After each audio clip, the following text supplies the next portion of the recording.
And I'm not sure how I got here either, but that's a whole other conversation. Have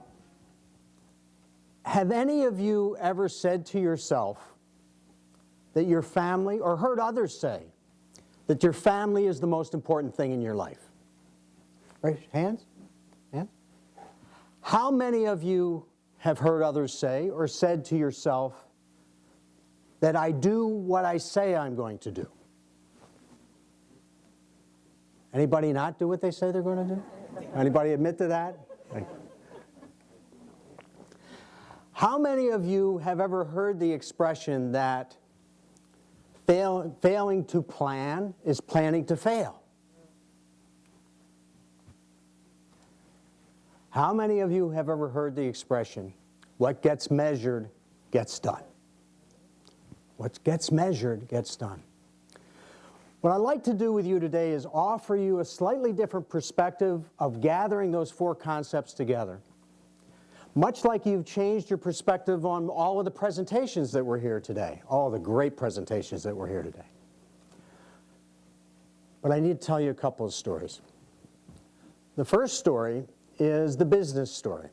The second is the personal story. Business story first. Have any of you ever been in a meeting? Have any of you ever been in a meeting where someone in the room was making a commitment to do something a week or so in advance, and everybody in the room knew that they weren't going to live up to the commitment? Even the person making the commitment. Ever been there? Raise your hand. Yeah. Never happened in any of your businesses, did it? Yeah. I've even led meetings like that. I've even walked the person down the plank of the commitment, seeing how far they would go and extending the commitment, and still doing it, fully knowing full well that they were not going to live up to the commitment. Let me share with you the personal story, the personal side. It's a little bit longer and hopefully somewhat interesting to you, because I'm the last thing between you and the bar. Okay. So in 1985, and I'm dating myself a little bit, in 1985 I was a partner in a law firm here in Rochester, New York, and a member of its management committee. And we had just completed the creation of a strategic marketing and business plan for the law firm. And we were going to have a management, any lawyers in the house, by the way?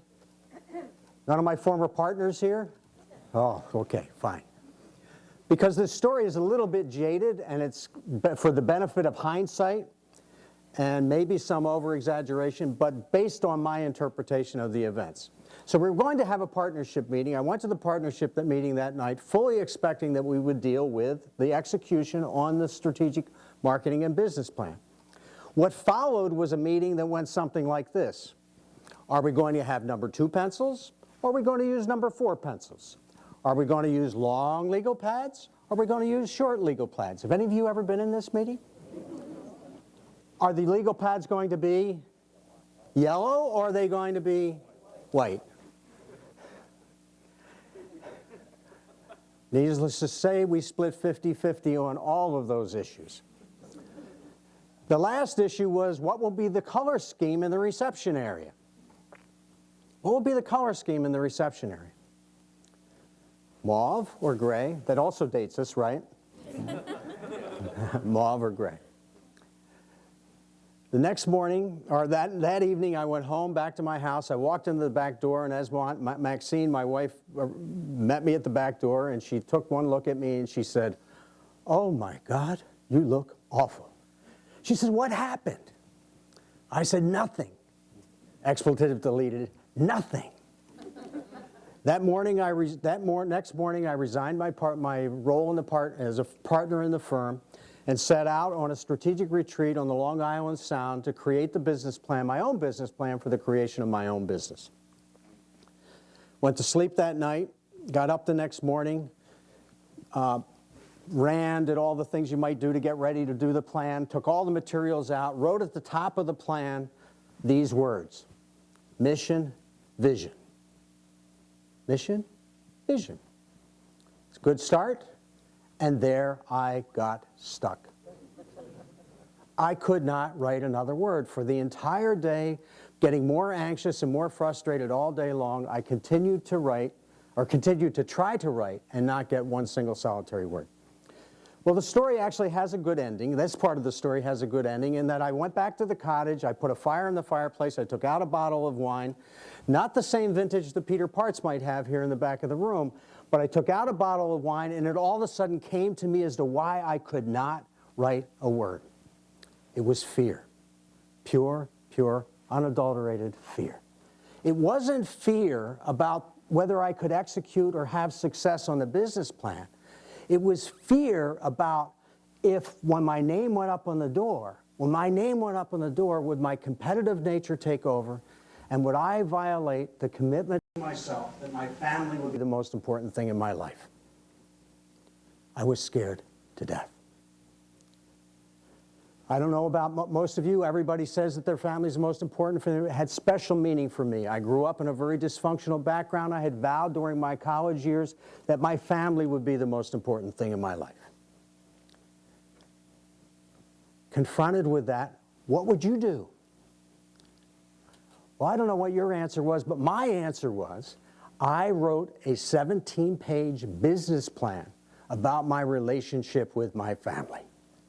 And it started with mission and vision, strategic objectives, tactical implementation, SWOT analysis, upside contingency plans, downside contingency plans, performance metrics, down to the minutest detail. You would be proud of it if you were a Fortune 500 company.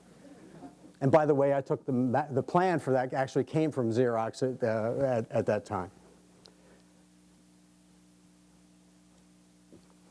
Two stories. The business story, when this person was making a commitment, why didn't somebody say anything to anybody that they were not going to live up to the commitment? Why wouldn't they say anything?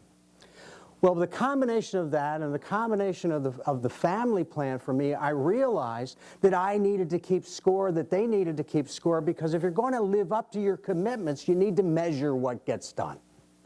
You need to create a source of measurement. So in 1985, I created a personal commitment scorecard. I created a personal commitment scorecard. Think for a minute, just think for a minute for yourself.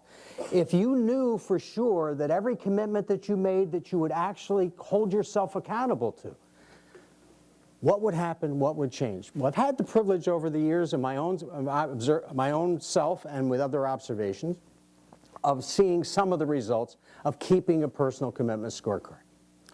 One for sure is you actually get more stuff done. And coincidentally, you get more of the right stuff done. Second thing that happens to you is actually get more clarity around the promises and the commitments that you make. Because if you're going to track them and you're going to keep score, what did I actually commit to becomes a very, very important question. Third thing that happens to you is you get clarity around the promises and the commitments made to you. Does it make sense? Commitments made to you. Because if you're going to hold others accountable, then you've got to know what did they actually commit or promise to do. Fourth thing that happens is you make fewer promises. Make fewer promises. Why? Because, whoa, wait a minute, I can't make that promise. And then the last thing that happens is you do truly hold other people accountable. You begin to hold, one of the great gifts you can give to friends and family is to make them actually live up to the commitments that they make.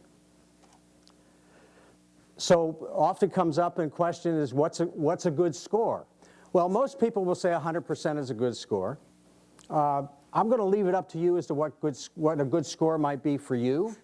For me, I made a differentiation between the score for my family and the score for in the business world. So in my business and professional life, I tried to keep with 92%. I gave myself some wiggle room. With my family and my personal life, I try to keep 100%. I try to make every score count. There are two other reasons that you might not think about, or two other consequences of actually keeping a score. There's such a thing as called an integrity outage. Have any of you ever heard of it? An integrity outage was actually defined as failing to do what you say you're going to do. It actually has an impact on your health. Failing to do what you say you're going to do has an impact on your health. Dean Ornish and James Lynch wrote extensively on this in research done maybe 25, maybe almost 30 years ago now. There's another aspect of this is Robert Quinn at the University of Michigan writes about change management and change, and he talks about the importance of elimination of hypocrisy in our lives. And if you're going to build a high-performing organization or a high-performing team, the #1 hypocrisy is not doing what you say you're going to do. And he makes the argument that we should eliminate that.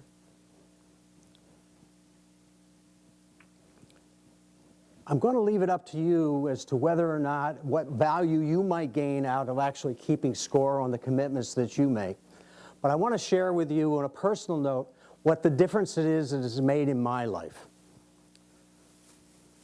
At a time of deep disappointment and most pain in my life, it was brought home to me in big, bold relief. Almost 5 years ago, my wife Maxine passed away, quite suddenly and unexpectedly. At Maxine's funeral, my children, and some of you were actually there at Maxine's funeral, at Maxine's funeral, my children did the eulogy for their mother, and they got up and they said this: "We can't talk about Mom without talking about the relationship between our mother and father. Thank you, Mom. Thank you, Dad." Maxine and I kept our commitments to each other and had a scorecard to prove it. Now, all of you have come here today, you've heard wonderful presentations, you've heard things that could actually make a difference in other people's lives and your own. What I challenge you to do is you've been asked to make some commitments. Can you make a commitment as a result of some changed perspective that you saw here today? Can you keep score on it? Can you make the promise, one promise at a time? Thank you.